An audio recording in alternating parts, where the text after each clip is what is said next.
Hello friends, welcome you all. आज हम vision IAS के 14 सितंबर वाले डेली करंट अफेयर्स डिस्कस करेंगे। डिस्कस करने से पहले जैसा कि आपको पता है हम लोग मैप सीरीज को रिवाइज करते हैं और आज के मैप सीरीज में काफी इंपॉर्टेंट टॉपिक के ऊपर जो आपका रिवीजन है होगी।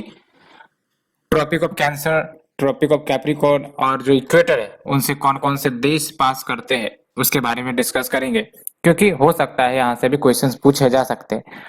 सो without delaying let's move to our map series. तो सबसे पहले हम ट्रॉपिक ऑफ कैप्रिकॉर्न के पास पहुंचते हैं। ट्रॉपिक ऑफ कैप्रिकॉर्न को चलो पहले छोड़ते हैं, हम इक्वेटर के पास पहुंचेंगे। तो ये आपका ट्रॉपिक ऑफ कैंसर है और ये आपका इक्वेटर है, ठीक है। तो आपको भी पता है ये जो आपके ट्रॉपिक ऑफ कैंसर है, इक्वेटर है, ट्रॉपिक ऑफ कैप्रिकॉर्न है, ये सब आपके इंपॉर्टेंट लैटिट्यूड है। व्हेन वी से ट्रॉपिक ऑफ कैंसर तो इसका मतलब ये होता है कि आपका 23.5 डिग्री नॉर्थ लैटिट्यूड है ये, ठीक है। एंड व्हेन वी से इक्वेटर इसका मतलब 0 डिग्री लैटिट्यूड है ये। एंड व्हेन वी से 23.5 डिग्री साउथ तो इसका मतलब ये आपका ट्रॉपिक ऑफ कैप्रिकॉर्न वाला लैटिट्यूड है, ठीक है। लॉन्गिट्यूड आपको ही पता है वो आपका ईस्ट वेस्ट में असाइन होते हैं, जबकि आपके लैटिट्यूड आपका नॉर्थ साउथ में असाइन होता है, ठीक है।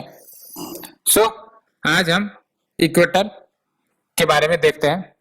इक्वेटर से कौन कौन से देश पास होते हैं तो आपको ध्यान से ऑब्जर्व करना है जो कंट्रीज है। फॉर एग्जांपल ये आपका पूरा, एक सेकेंड, ये आपका पूरा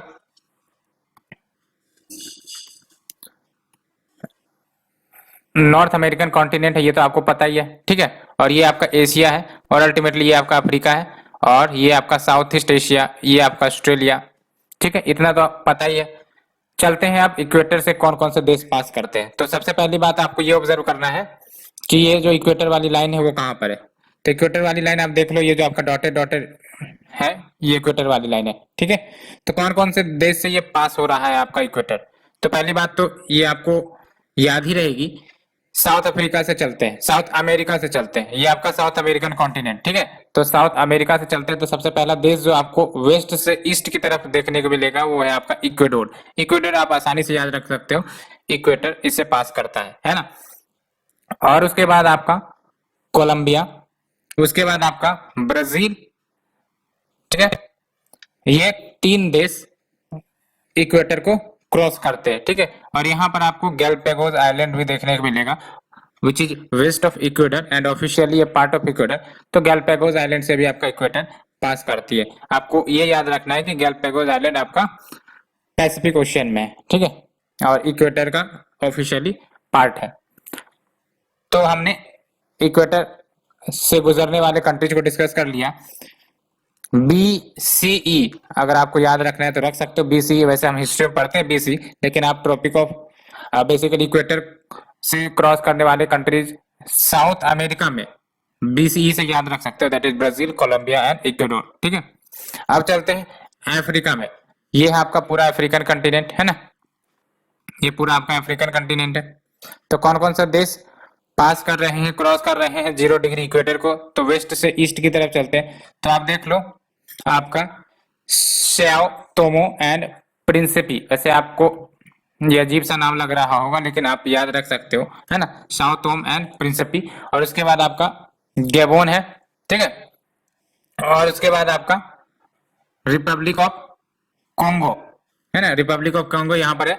उसके बाद आपका डेमोक्रेटिक रिपब्लिक ऑफ कॉन्गो। तो ये तो आसानी से याद रह जाएंगे because Republic of Congo and democratic Republic of Congo ये दोनों आपका इक्वेटर को टच करती है। उसके बाद आपका है युगांडा, उसके बाद कीनिया, उसके बाद सोमालिया। तो कौन कौन से देश हो गए आपके अफ्रीका में, साओ तोम एंड प्रिंसिपी, उसके बाद आपका गैबोन, उसके बाद रिपब्लिक ऑफ कॉन्गो, उसके बाद डेमोक्रेटिक रिपब्लिक ऑफ कॉन्गो, उसके बाद युगांडा एंड सोमालिया, ठीक है। तो ये आपके हो गए अफ्रीकन नेशन जहां से इक्वेटर पास करता है। उसके बाद चलते हैं आपका इंडियन ओशियन में। तो इंडियन ओशियन में आप देख लो वी हैव द मालदीव्स, है ना, मालदीव्स आइलैंड जो इक्वेटर को क्रॉस करती है, ठीक है। और आप हमें बताओ मालदीव्स और जो आपका लक्षद्वीप आइलैंड है उन दोनों के बीच में कौन से डिग्री का चैनल बनता है। मालदीव और लक्षद्वीप आइलैंड के बीच आपका चैनल बनता है, क्या वो 8 डिग्री है, 9 डिग्री है, कौन सी चैनल है वो आप हमें बताओ, क्योंकि यहाँ से भी क्वेश्चंस आ सकते हैं। ठीक है, अब बात करते हैं आपका कि साउथ ईस्ट एशियन नेशन से कौन से कंट्रीज को क्रॉस करता है आपका इक्वेटर। तो आप देख लो, ओनली इंडोनेशिया। ठीक है, ओनली इंडोनेशिया, ओनली इंडोनेशिया ये आपका साउथ ईस्ट एशियन नेशन को इक्वेटर से क्रॉस करता है। ठीक है, और उसके बाद आपका, और उसके बाद आप देख सकते हैं ओशियाना का आइलैंड ग्रुप है किरिबाती, इससे भी क्रॉस करता है। तो आपका साउथ ईस्ट एशिया से कौन से हो गए, इंडोनेशिया और आपका किरिबाती। हालांकि किरिबाती आपको पैसिफिक ओशियन में मिलेंगे and it is a part of Oceania, है ना, ओशियनिया। तो ये हमने बेसिकली इक्वेटर को क्रॉस करने वाले जो कंट्रीज हैं उसको डिस्कस किया। एक बार फिर से रिवाइज कर लेते हैं। साउथ अमेरिका से आपका BCE, that is Brazil, Colombia and आपका इक्वेडोर। उसके बाद अगर अफ्रीका की बात करें तो वहां से आपका साउथ टोम एंड प्रिंसिपी, फिर आपका गैबोन, फिर आपका डेमोक्रेटिक रिपब्लिक ऑफ कॉन्गो, फिर रिपब्लिक ऑफ कॉन्गो, फिर युगांडा, फिर सोमालिया, फिर कीनिया। ठीक है, और इंडियन ओशियन में आपका मालदीव्स, और फिर आपका साउथ ईस्ट एशिया में आपका इंडोनेशिया, उसके बाद आपका किरिबाती। ठीक है, और ये सब आपका इक्वेटर को क्रॉस करती है। तो ये तो हो गया आपका इक्वेटर। अब चलते हैं ट्रॉपिक ऑफ कैंसर की तरफ। ठीक है, तो ये देख लो आप, ट्रॉपिक ऑफ कैंसर, है ना, इसे डिस्कस करेंगे। और पहली बात तो ये कि लाइन देख लो ट्रॉपिक ऑफ कैंसर वाली 23.5 डिग्री नॉर्थ वाली है ना, 23.5 डिग्री नॉर्थ वाली, it is not 23.5 degree south, क्योंकि वो आपका ट्रॉपिक ऑफ कैप्रिकॉर्न बनाएगा। ठीक है, तो ट्रॉपिक ऑफ कैंसर को क्रॉस करने वाले कौन कौन से देश है। पहली बात तो हम लोग नॉर्थ अमेरिका से शुरुआत करते हैं। तो नॉर्थ अमेरिका में आपको पहली बात तो ये याद रखनी है कि अमेरिका से क्रॉस करता ही नहीं है ये। ठीक है, तो अमेरिका से नहीं क्रॉस करता है तो किससे क्रॉस करता है, तो ये अमेरिका के जस्ट साउथ में जो आपका मैक्सिको है ना, मैक्सिको, उससे ये ट्रॉपिक ऑफ कैंसर क्रॉस करता है। तो नॉर्थ अमेरिका से आपका मैक्सिको हो गया, फिर आपका बहामास, यहाँ छोटा सा आइलैंड मिलेगा, है ना, कैरिबियन ग्रुप ऑफ आइलैंड कहते हैं इसको, है ना, तो बहामास यहाँ पर छोटा सा आइलैंड मिलेगा, इससे भी क्रॉस करता है आपका ट्रॉपिक ऑफ कैंसर। एंड उसके बाद आपका नॉर्थ अमेरिका में कोई भी देश, चाहे वो कनाडा हो, चाहे वो आपका यूएसए हो, उसे क्रॉस नहीं करता है। ठीक है, और ये देख सकते हैं जो आपका साउथ अमेरिका है, it is south of the Tropic of Cancer, है ना। अब चलते हैं आपका अफ्रीका में। अफ्रीका में कौन कौन से देश के साथ ये क्रॉस करता है ट्रॉपिक ऑफ कैंसर आपका, तो देख लो ध्यान से, आपको ऑब्जर्व करना है ना। मारिशियानिया, उसके बाद वेस्टर्न सहारा, उसके बाद आपका माली, उसके बाद आपका अल्जीरिया, उसके बाद आपका नाइजर, उसके बाद आपका लीबिया, उसके बाद इजिप्ट, है ना, और यहाँ पर आप देख सकते हैं ये आपका रेड सी को भी क्रॉस करता है ये। ठीक है, उसके बाद आपका सऊदी अरेबिया, उसके बाद आपका यूएई छोटा सा आइलैंड यहाँ पर आपको देखने को मिलेगा, यूनाइटेड अरब एमिरेट्स वाले, और उसके बाद आपका ओमान आपको भी पता है इसका जो कैपिटल है मुस्कट, ट्रॉपिक ऑफ कैंसर को क्रॉस करता है ना। तो कौन कौन से देश हो गए आपके अफ्रीका से, Mauritania, Western Sahara, Mali, Algeria, Libya, Niger, Egypt, Red Sea, Saudi Arabia, UAE, Oman. ठीक है, इतने सारे देश आपके इसको क्रॉस करते हैं ट्रॉपिक ऑफ कैंसर को।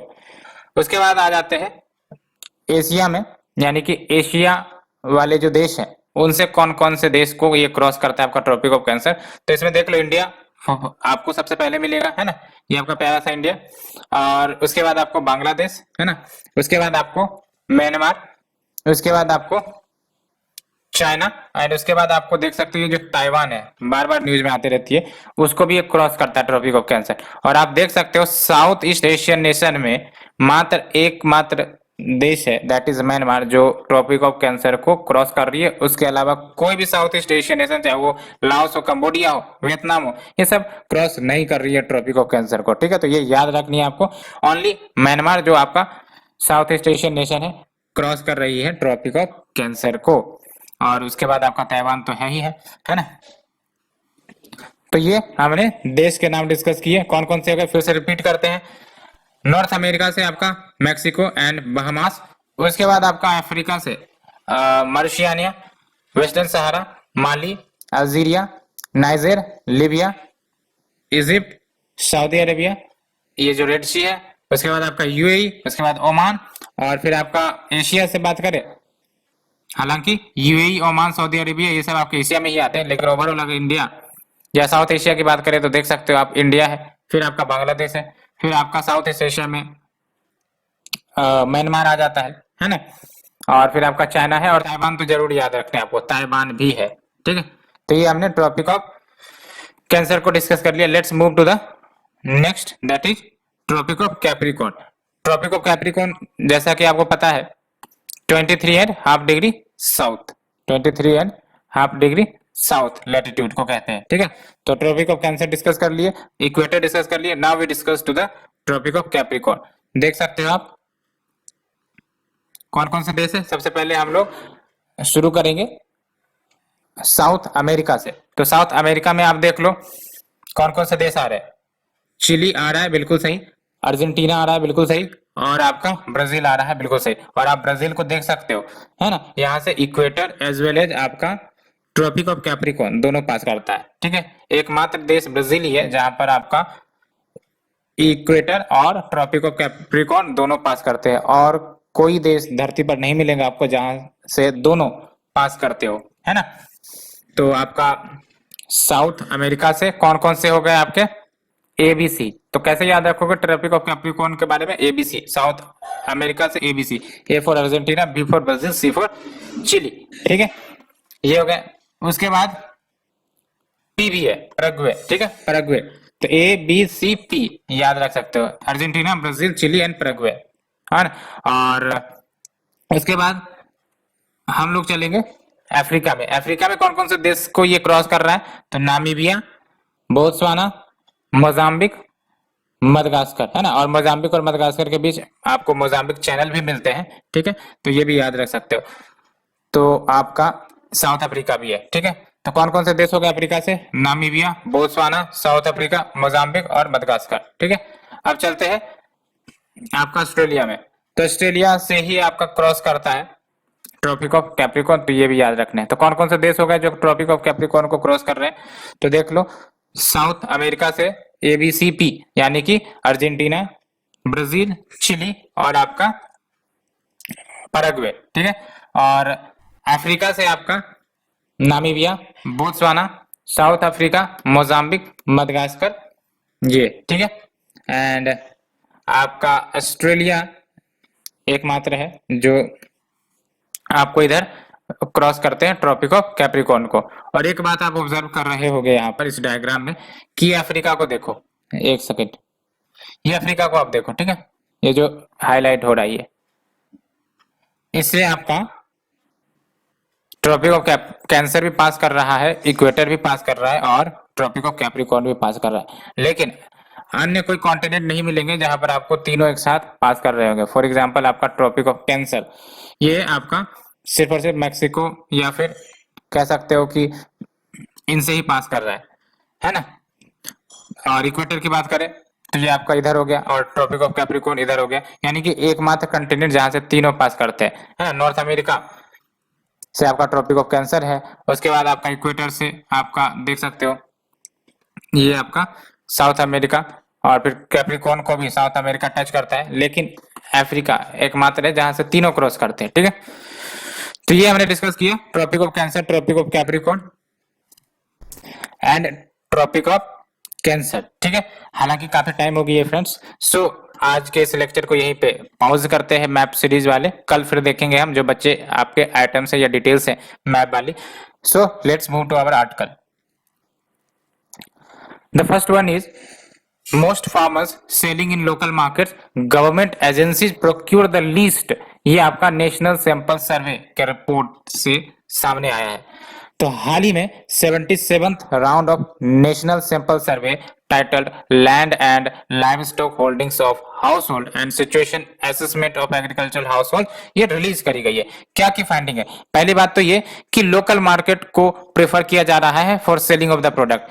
फॉर एग्जाम्पल यहाँ पर डाटा भी दी गई है कि जो फार्मर्स है अप्रोक्स 55 से 93% ऑफ देयर प्रोड्यूस वो लोकल मार्केट्स में ही बेचते हैं। एपीएमसी यानी कि आपका agriculture produce and live stock market committee, ये जो एपीएमसी मंडीज होते हैं, है ना, वहां पर सिर्फ और सिर्फ 3 से 22% ही जो प्रोडक्ट्स है वो फार्मर्स के द्वारा बेचे जा रहे हैं। और गवर्नमेंट प्रोक्योरमेंट की बात करें तो वो तो सिर्फ 2 से 14%, यानी कि 2 से 14% ही है। तो आप समझ सकते हो कितनी एसिमेट्री है।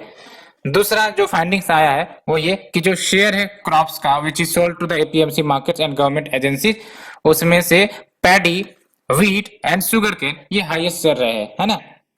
तो जो एपीएमसी मार्केट में बेचे जाते हैं और गवर्नमेंट एजेंसी जो प्रोक्योर करती है या फिर इन्हें बेची जाती है, उसमें से सबसे ज्यादा शेयर किसका है? पैडी का है, व्हीट का है, शुगर केन का है। ये तीनों हाईएस्ट शेयर कंप्राइज करते हैं। And satisfaction among farmers with return from their produce, इसके बारे में क्या बोला गया है? Majority of farmers are satisfy, है ना। तो ये जो लोकल मार्केट में बेचते हैं और उसके बदले में जो उनको रिटर्न मिलता है, फार्मर्स कहते हैं कि हम सब सेटिस्फाइड है। लेकिन for pulses satisfactory level lower रहा है in comparison to other crops because of the lower market price and delayed payments। तो पल्सेस के कैटेगरी में जो सेटिस्फेक्शन रहा है कि हम जो बेच रहे हैं उससे जो हमें रिटर्न मिलता है वो कम मिलता है, लोअर देन द एक्सपेक्टेशन। तो ये आपका पल्सेस के केस में है। और कारण बताई जाती है कि मार्केट प्राइस काफी ज्यादा लोअर है या फिर जो पेमेंट है वो डिले कर दिए जाते हैं। रिसेंट स्टेप्स जो ली गई है to link the farmers with the market, तो we have the farmers produce trade and commerce promotion and facilitation act 2020, जिसकी चर्चा बार बार हो रही है। इसके अंदर फार्मर्स को अलाउ कर दिया गया है कि वो अपने प्रोडक्ट को outside of their designated district APMCs में बेच सकते हैं, है ना। यानी कि पहले ये रेस्ट्रिक्शन था कि वो अपने प्रोड्यूस को एपीएमसी मंडीज में ही बेचेंगे, लेकिन अब ये जो आपका एक्ट आया है इसके तहत वो आउटसाइड देयर एपीएमसी बेच सकते हैं, ठीक है। Thereby advancing the interaction with the market directly, तो ये डायरेक्टली मार्केट से इंगेज होकर अपने प्रोड्यूस को बेच सकते हैं अंडर दिस एक्ट, ठीक है। दूसरा आपका जो हाल ही में लाया गया था, farmers empowerment and production agreement of price assurance and farm services act 2020, इसके तहत आपका फार्मर्स के इनकम को बढ़ाने की बात कही गई थी। कैसे? कॉन्ट्रैक्ट फार्मिंग को फैसिलिटेट करवाकर, है ना। तो जो कॉन्ट्रैक्ट फार्मिंग होगा वो आपका वर्बल या फिर रिटन कॉन्ट्रैक्ट के माध्यम से हो सकता है। And we have the price support scheme under the Pradhan Mantri Annadata आय संरक्षण अभियान, जिसको पीएम आशा स्कीम भी कहते हैं। तो पीएम आशा स्कीम चूंकि आपका एग्रीकल्चर रिलेटेड स्कीम है तो प्रीलिम्स के लिए भी इंपॉर्टेंट हो जाती है, ठीक है, क्योंकि प्रीलिम्स में आपने भी देखा होगा कि एग्रीकल्चर रिलेटेड टॉपिक पर कम से कम 2-3 सवाल तो आ ही जाते हैं। So let's move to the second article, can throwing permafrost cause another pandemic.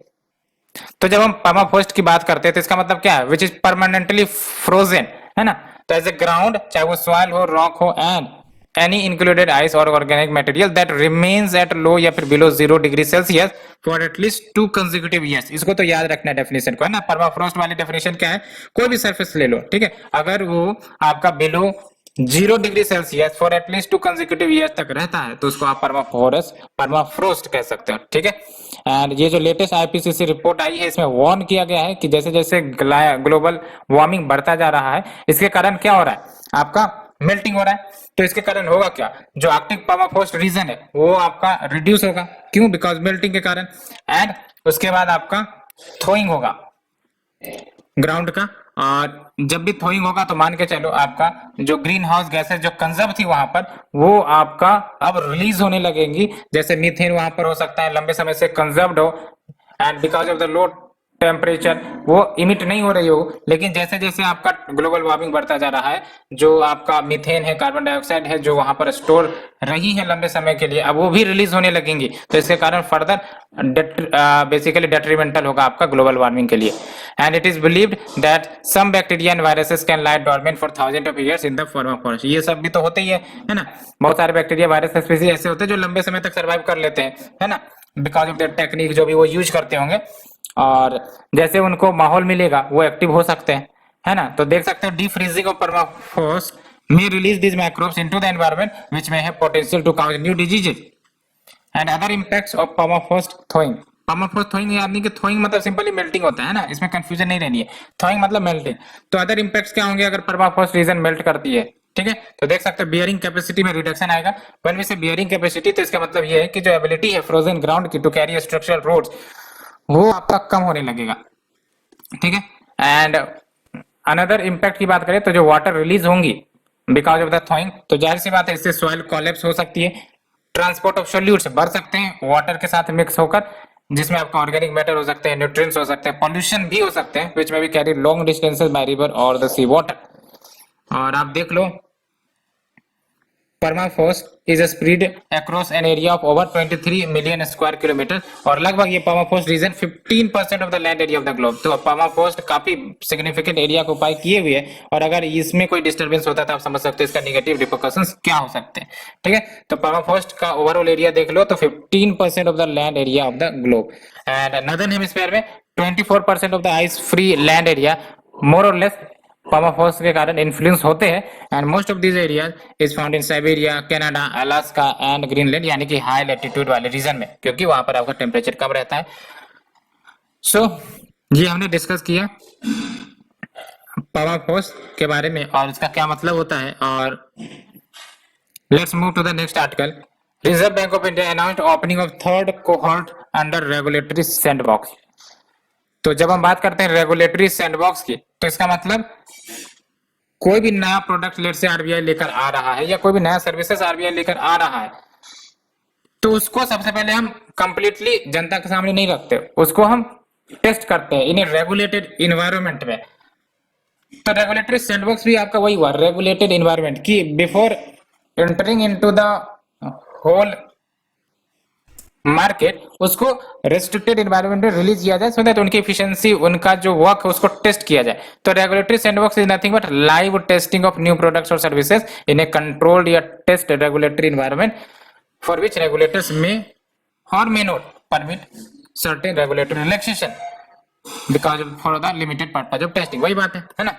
And जब हम बात करते हैं रेगुलेटरी सैंडबॉक्स की, तो ये मार्केट पार्टिसिपेंट्स को अलाउ करता है कि वो एविडेंस कलेक्ट करेंगे, जो भी बेनिफिट्स निकल कर आ रहे होंगे या फिर जो रिस्क निकल कर आ रहे होंगे, है ना, तो उनको एसेस कर सकते हैं, एनालाइज कर सकते हैं एंड केयरफुली मॉनिटर भी कर सकते हैं, एज वेल एज कंटेन भी कर सकते हैं उनके रिस्क को। अगर आप ही सोचो कि अगर कोई भी प्रोडक्ट लाया गया, उसको सबसे पहले रेगुलेटरी सैंडबॉक्स के टेस्ट से नहीं गुजारा जाएगा, डायरेक्ट वो जनता के सामने पब्लिक में वो ओपन कर देगा, तो कहीं ना कहीं उसके जो नेगेटिव इंपैक्ट भविष्य में हो सकते हैं उसको तो एनालाइज नहीं किया गया ना। तो भविष्य में इंपैक्ट होने के कारण उसका नेगेटिव रिपरकशंस और भी ज्यादा हो सकता है, इसीलिए सबसे पहले रेगुलेटरी सैंडबॉक्स में टेस्टिंग कर ली जाए, सो दैट जो भी नेगेटिव रिपरकशंस है उसको टाइमली सॉल्व कर दिया जाए। And theme for the third cohort will be MSME lending, तो ये थीम है आपका। एंड आरबीआई ने एप्लीकेशंस भी इनवाइट करी है for the first cohort with the theme of retail payment 2019, and second cohort के लिए क्या थीम था, cross border payment 2020। And objective of the regulatory sandbox क्या होंगी, to foster the responsible innovation in financial services. When we say responsible innovation, यानी कि अगर ये मार्केट में उतारी जाए तो ऐसा ना हो कि ये अटक जाए या फिर इनके कारण नेगेटिव रिपरकशंस होने लगे। इसीलिए आपका रेस्पॉन्सिबल इनोवेशन को प्रमोट करना है कि अगर ओरिजिनली इसको मार्केट में उतारी जाएंगे तो इसके नेगेटिव रिपरकशन सब कुछ ऑब्जर्व करके एनालाइज करके उतारी जाए, ठीक है। As well as to promote efficiency and bring benefit to the consumers. क्या बेनिफिट होती है रेगुलेटरी सैंडबॉक्स की, तो it fosters the learning by doing on all sides including regulators, financial service providers, innovators and fintech companies and customer. साथ ही साथ it allows the testing of product viability, कि ये प्रोडक्ट कितना अच्छा है, कितना एफिशिएंट है, क्या नेगेटिविटीज है, ये सब दिख जाते हैं रेगुलेटरी सैंडबॉक्स के दौरान without the need for a larger and more expensive roll out. And fintech provides solution that can further financial inclusion in a significant way, है ना। तो फिनटेक का हमेशा एक बेनिफिट ये होता है कि ऐसे सर्विसेज या टेक्नोलॉजी लेकर आते हैं जिनसे फाइनेंशियल इंक्लूजन होते हैं and better outcomes for consumers. कैसे, तो इंक्रीज्ड रेंज ऑफ प्रोडक्ट, नए नए प्रोडक्ट्स आते हैं, आप देख लो यूपीआई आपका आता है ना, ये सब कितने नए नए इनोवेटिव प्रोडक्ट्स हैं जिसके कारण आपका कंज्यूमर एक्सपीरियंस बढ़ता है, reduced cost and improve access to the financial services. तो ये आपका रेगुलेटरी सैंडबॉक्स। प्रीलिम्स के लिए बस आपको याद रखना है कि regulatory sandbox sometimes is related to what, तो रेगुलेटेड एनवायरनमेंट में किसी प्रोडक्ट की टेस्टिंग करना ही आपका रेगुलेटरी सैंडबॉक्स कहलाता है, ठीक है। तो climate change can force 216 million people to migrate within their own countries by 2050। आप सोच सकते हो अपने ही देश में because of the climate change approx 21.6 crore people migrate कर सकते हैं। और ये जो आपका रिपोर्ट आया है ये वर्ल्ड बैंक के अपडेटेड ग्राउंड सील रिपोर्ट से निकल कर आ रहा है। क्या की फाइंडिंग है इस रिपोर्ट में? तो देख लो, क्लाइमेट चेंज एक पावरफुल ड्राइवर बन चुका है इंटरनल माइग्रेशन के लिए। इंडिया में देख लो, इतने सारे फ्लडिंग ड्राउट आ रहे हैं, अभी देख लो मानसून का सीजन जा रहा है तो कितने ज्यादा तबाही लेकर आ रहा है। हर जगह आपका बाढ़ है, कहीं सूखा है, उसके कारण आपका माइग्रेशन हो रहा है। तो इसी प्रकार का माइग्रेशन आपको इसमें बताने की बात कही गई है। ठीक है, तो climate change is a powerful driver of internal migration because of its impact on the people's livelihood, loss of liveability in highly exposed location and hot spot of internal climate migration वो as early as 2030 में ही emerge होने लग सकते हैं। And ये जो hot spot है वो और ज्यादा बढ़ेंगे, इंटेंसिफाई हो जाएंगे 2050 तक, है ना। अभी तो कम ही हॉट स्पॉट होंगे जहां पर आपका इतनी ज्यादा इम्पैक्ट क्लाइमेट चेंज की मिल रही होगी, जिसके कारण वहां से लोग माइग्रेट कर रहे होंगे। लेकिन ये हॉट स्पॉट समय के अनुसार बढ़ेंगे, इंटेंसिफाई करेंगे by 2050 and hot spot of such migration would intensify in rural, urban and coastal system. तो कहीं पर भी नहीं छोड़ने वाले ये क्लाइमेट चेंज के इम्पैक्ट, है ना। तो चाहे रूरल एरिया जो, अर्बन एरिया जो, कोस्टल सिस्टम है, हर जगह आपका हॉट स्पॉट बनने का संभावना बिल्कुल है। Sub Saharan Africa will have the largest number of internal climate refugees by 2050 and immediate and concerted action लेना ही पड़ेगा to reduce the global emission and support green inclusive resilient development. When we say resilient development, इसका मतलब ये है कि ऐसा development जो क्लाइमेट चेंज के अनुसार हो, यानी कि क्लाइमेट चेंज अगर रियलिटी है तो हम ऐसा टेक्नोलॉजी या फिर डेवलपमेंट लेकर आए जो आपका क्लाइमेट चेंज के अनुसार एडेप्टेटिव हो। ठीक है, जैसे आपका क्लाइमेट एडेप्टेटिव सीड्स हो सकते हैं, है ना, क्लाइमेट एडेप्टेटिव आपके इंफ्रास्ट्रक्चर हो सकते हैं। तो उस प्रकार की बात करी जा रही है। And it could reduce the scale of climate migration by as much as 80%। क्या रिकमेंडेशन हुई है? तो देख लो, ग्लोबल ग्रीन हाउस गैसेस को कट करने की ही बात करी गई है सो दैट क्लाइमेट प्रेशर को रिड्यूस किया जा सके which drive the climate migration and integrate करो क्लाइमेट माइग्रेशन को into far sighted green resilient and inclusive development planning के साथ and plan for each phase of migration. Before migration के लिए क्या प्लान हो, ड्यूरिंग माइग्रेशन के लिए क्या प्लान हो, आफ्टर माइग्रेशन के लिए क्या प्लान हो, ये सब के लिए प्लान तैयार किया जाए to ensure positive adaptation and development outcome. And सबसे इंपॉर्टेंट बात, invest in understanding the drivers of climate migration. Climate migration को कौन कौन प्रमोट कर रहा है इसको भी समझना जरूरी है और इसके लिए आपको इन्वेस्ट करने पड़ेंगे, एविडेंस बेस्ड रिसर्च जुटाने पड़ेंगे, मॉडल्स एंड कंसल्टेशन तैयार करने पड़ेंगे to inform the policy response, तभी तो जाके पॉलिसी क्लियर क्रिस्टल बनेगी। And people will migrate due to slow onset climate change impacts. Those included in the model are तो वाटर स्कैर्सिटी के कारण माइग्रेशन हो सकता है। ये सब तो हम लोग देखते भी है, हमारे देश में वाटर स्कैर्सिटी का एक बड़ी विडंबना है। लो क्रॉप प्रोडक्टिविटी के कारण माइग्रेशन हो सकता है। सी लेवल राइज हो गया तो आपका जो एरिया है वो आपका सी के अंदर चला गया, तो उसके कारण भी माइग्रेशन हो सकते हैं, है ना। सम प्लेसेस में बिकम लेस लिवेबल और फैक्टर्स जो एग्जामिन करी गई है, हीट स्ट्रेस ज्यादा हो रही है तो फिर वहां कैसे लोग रहेंगे, इसलिए माइग्रेशन हो सकता है। एक्सट्रीम इवेंट ज्यादा आने लगी है तो वहां पर कैसे लोग रहेंगे, इसलिए माइग्रेशन हो सकता है। लैंड लॉस हो गई तो फिर भी माइग्रेशन तो होना ही है ना। तो people in the middle east and small island developing states will also be affected by climate driven migration. इसमें कोई दोराई नहीं है फ्रेंड्स कि जो क्लाइमेट चेंज का इंपैक्ट है काफी ज्यादा विशाल होने वाली है आने वाले समय में, अगर प्रॉपर एक्शन नहीं लिया गया तो, है ना। आप मानसून का पैटर्न देख सकते हो, आजकल मानसून का पैटर्न काफी ज्यादा अटपटा चल रहा है ना। जहां पे आपको बारिश होनी है वहां नहीं हो रही है, जहां पर सूखा है वहां पर बारिश हो रही है, और कहीं हो रही है तो एक्सेसिव हो रही है जिसके कारण फ्लडिंग आ रही है। तो आप ये सब चैलेंजेस को ऑब्जर्व कर सकते हो। And we have the next article, Assam directs foreigners tribunal to not pass consequential orders on detention deportation. तो फॉरेन ट्रिब्यूनल्स के बारे में न्यूज आई है, तो आप देख लो फॉरेन ट्रिब्यूनल्स ऑर्डर 1964 के अनुसार जो फॉरेन ट्रिब्यूनल्स है, जो कि एक क्वासी जुडिशियल बॉडीज है, इसको कंस्टिट्यूट करी गई थी कि ये ओपिनियन दे, सलाह दे ऑन वेदर कि कोई भी व्यक्ति वो फॉरेनर है या नहीं है in according with the foreign act 1946। लेकिन फॉरेन ट्रिब्यूनल मेंबर्स वो कंसिक्वेंशियल जजमेंट या डायरेक्शन दे रहे थे, यानी कि नाम डिलीट कर दे रहे थे वोटर लिस्ट में, अरेस्ट कर दे रहे थे, डिटेंशन कर रहे थे, डिपोर्टेशन कर दे रहे थे डिक्लेयर फॉरेनर्स का, है ना, व्हाइल गिविंग ओपिनियन। यानी कि ओपिनियन देने का काम था लेकिन ये एक्शन भी ले रहे थे, कंसिक्वेंशियल ऑर्डर्स पास कर रहे थे, है ना। तो इसीलिए ये आपका फिर से न्यूज में आया है। फॉरेन ट्रिब्यूनल्स की बात करें तो फॉरेन ट्रिब्यूनल्स को दो प्रकार के केसेस मिलते हैं। पहला, those against whom reference has been made by the border police, किसी बॉर्डर पुलिस ने रेफरेंस किया कि इसके ऊपर जांच पड़ताल किया जाए, तो वहां पर ये केस डील कर सकता है FTs. And those whose names in the electoral rolls have a D symbol, D यानी कि डॉटफुल सिंबल।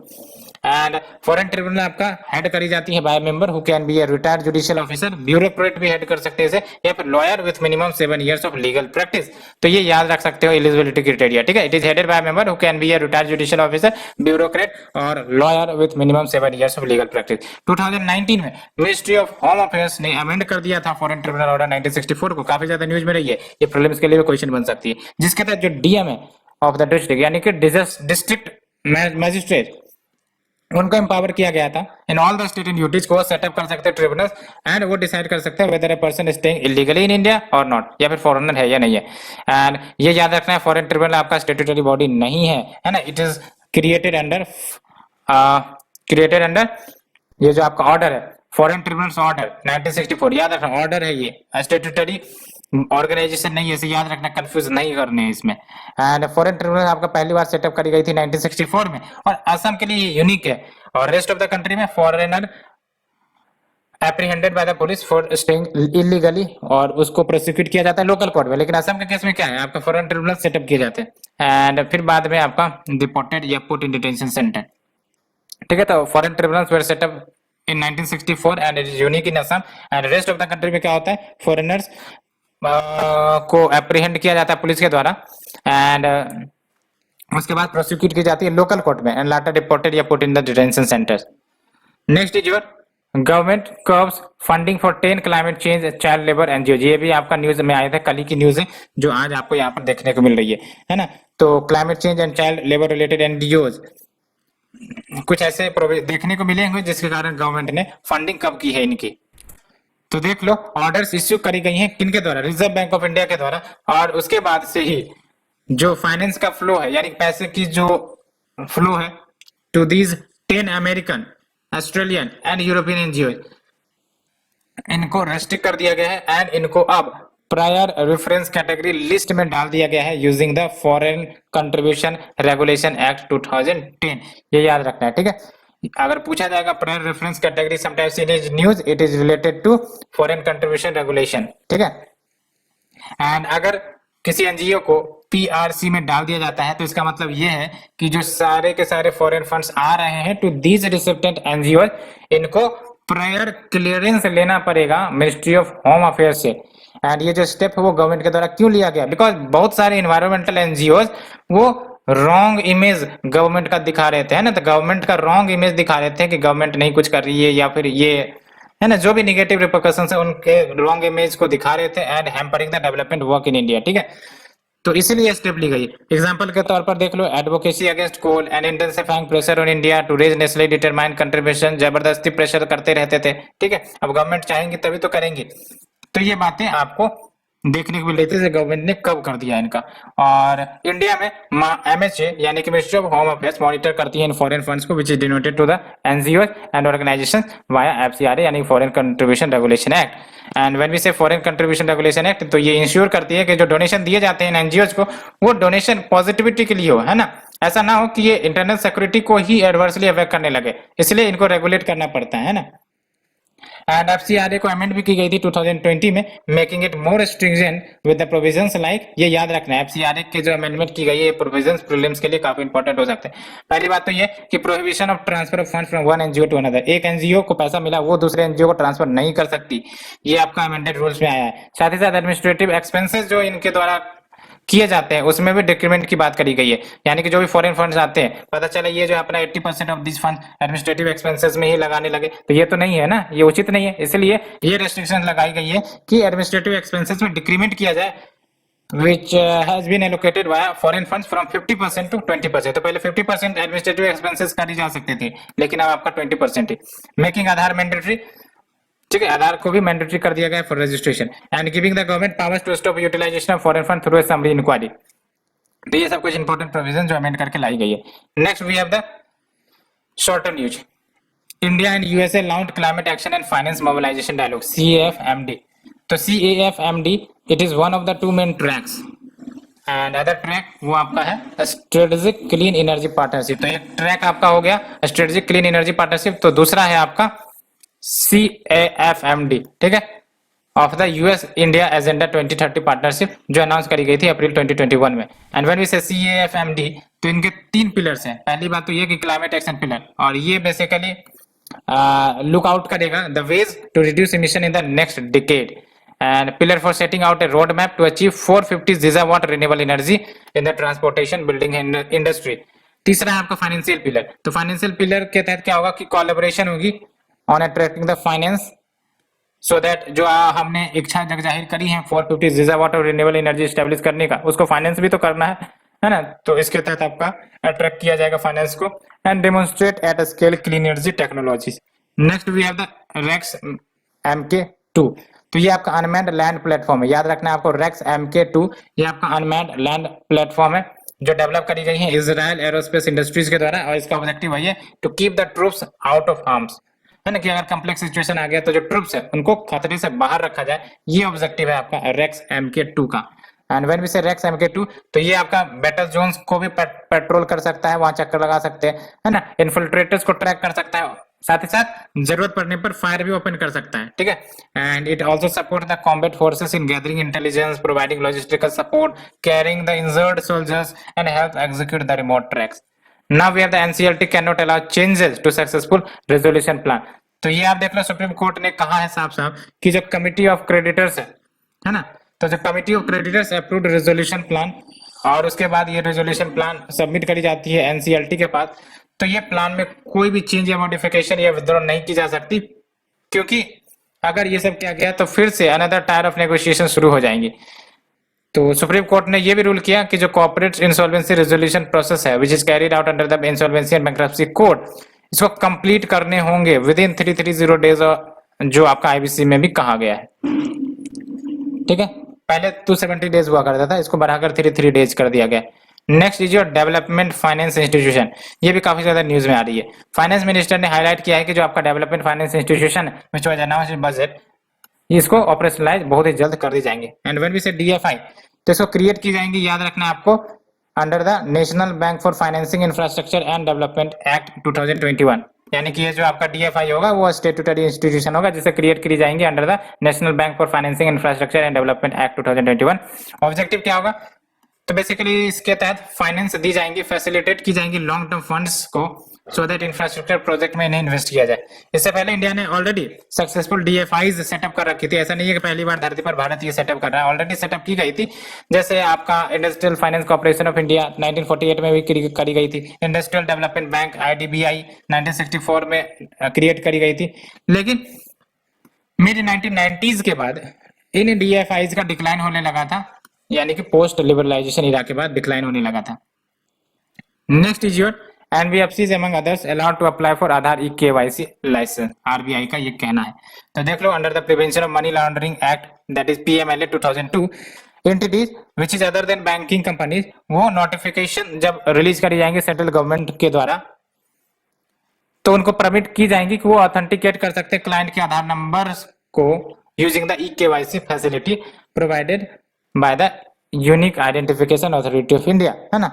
तो इसके अनुसार अब क्या होगा, जो NBFCs होंगे, पेमेंट सिस्टम प्रोवाइडर होगा, desirous of obtaining Aadhaar authorisation licence, KYC user agency licence या फिर sub KUA licence to perform authentication through KUA issued by UIDAI, ये अपने एप्लीकेशन सबमिट कर सकते हैं। सिंपल आपको यही याद रखना है कि NBFC among others allowed to apply for Aadhaar eKYC licence, ठीक है। Next is your coal project enhances green cover under mission mode. तो देख लो, न्यू प्रोजेक्ट्स जो कोल इंडिया लिमिटेड के द्वारा लाई गई है, और कोल इंडिया लिमिटेड आपका मिनिस्ट्री ऑफ कोल के अंतर्गत होती है, न सिर्फ ये लैंड को रिक्लेम कर रही है टू इट्स ओरिजिनल से, बट ऑल्सो ग्रीन कवर भी बढ़ाने में ये मदद कर रही है। और एफेसिस तो यही है कि आपका open cast coal mining operation जब किया जाता है, उसके कारण आपका गड्ढे हो जाते हैं और वहां पर लैंड की बर्बादी हो जाती है ना, तो साइमल्टेनियस वहां फिलिंग कर दिया जाए और वहां डेंस प्लांटेशन कर दिया जाए, सो दैट आपका जो ग्रीन कवर है वो बढ़ने लगे, और ये सक्सेसफुली आपका रिजल्ट भी लेकर आया है। For example, this has helped in lowering down the effect of pollution substantially and has also helped in increasing carbon offset. And जो open cast coal project Singrauli district of Madhya Pradesh में है, it is forging ahead in it, यानी कि best example है आपका इसके लिए। Next is your FASTag based services. तो देख लो, तो ये जो फास्टैग बेस्ड पार्किंग सर्विसेज है, for the first time Paytm के द्वारा लॉन्च कर दिया गया है at the Delhi metro parking, so that जो नीड है फॉर स्टॉपिंग टू पे कैश एट काउंटर, है ना, तो पार्किंग करना होता है तो पहले क्या कर देते हैं, काउंटर पर जाओ, कैश पे करो और उसके बाद आप पार्क करो, तो टाइम कंज्यूमिंग है ना, साथ ही साथ मिलेगा या नहीं मिलेगा, ये सब आपका दिक्कतें हो जाती थी। अभी क्या है, डायरेक्टली आप पेटीएम से पे करो और पार्क के लिए जगह एलोकेट करो। फास्टैग की बात करें तो ये मैंडेटरी कर दी गई थी दिसंबर 1 2017 से ही, कि आपको अपने व्हीकल्स में लगाने हैं, so that seamless digital movement across toll plaza, चाहे वो नेशनल लेवल पर हो या फिर स्टेट हाईवेज में हो, ये सब में यूज या फिर आपका सीमलेस मूवमेंट हो सके व्हीकल्स का। एंड ये इंपॉर्टेंट बात है कि जो फास्टैग है आपका RFID टेक्नोलॉजी यानी कि रेडियो फ्रीक्वेंसी आइडेंटिफिकेशन टेक्नोलॉजी का इस्तेमाल करता है और 5 साल के लिए वैलिड होता है। ये काफी इंपॉर्टेंट है, ऐसा नहीं कि हमेशा के लिए वैलिड होते हैं, एक बार ले लिया 5 सालों के लिए वैलिड होते हैं। Indian highways management company limited जो कि एक कंपनी है incorporated by the national highway authority of India and national payment corporation of India, ये इंप्लीमेंटिंग कर रही है इन प्रोग्राम को, that is FASTag programme. And we are the Hindi Diwas 2021, इसको एवरी ईयर सितंबर 14 को ऑब्जर्व किया जाता है। और गोल क्या है? Preserving and maintaining the language. और जो हमारी संविधान सभा थी भारत की, उन्होंने हिंदी को एक्सेप्ट किया था which is written in Devanagari script as the official language of India on September 14, 1949। इसके बाद से ही हम लोग हिंदी दिवस सेलिब्रेट करने लगे थे। एंड आर्टिकल 343, ये याद रखने आर्टिकल है ना, आर्टिकल 343 ऑफ द कॉन्स्टिट्यूशन साफ साफ कहता है कि जो ऑफिशियल लैंग्वेज होंगी यूनियन की वो हिंदी होंगी in the Devanagari script. And article 351 provides कि हिंदी लैंग्वेज का स्प्रेड किया जाए to develop its so that it may serve as a medium of expression for all the elements of the composite culture of India। लेकिन Hindi is not considered as classical language, ठीक है, Hindi is not considered as classical language, official language union का है, ठीक है। तो classical language के रूप में क्वेश्चंस आपके आते हैं। 6 क्लासिकल लैंग्वेज है, कौन कौन से? सबसे लेटेस्ट कौन सी ऐड करी गई थी? सबसे पहले कौन सी ऐड करी गई थी? आई थिंक सबसे पहले तमिल है। सबसे लेटेस्ट कौन ऐड करी गई थी? ये आपको याद रखना है, ठीक है फ्रेंड। सो फ्रेंड आज के लिए इतना ही। Thank you friend, thank you very much.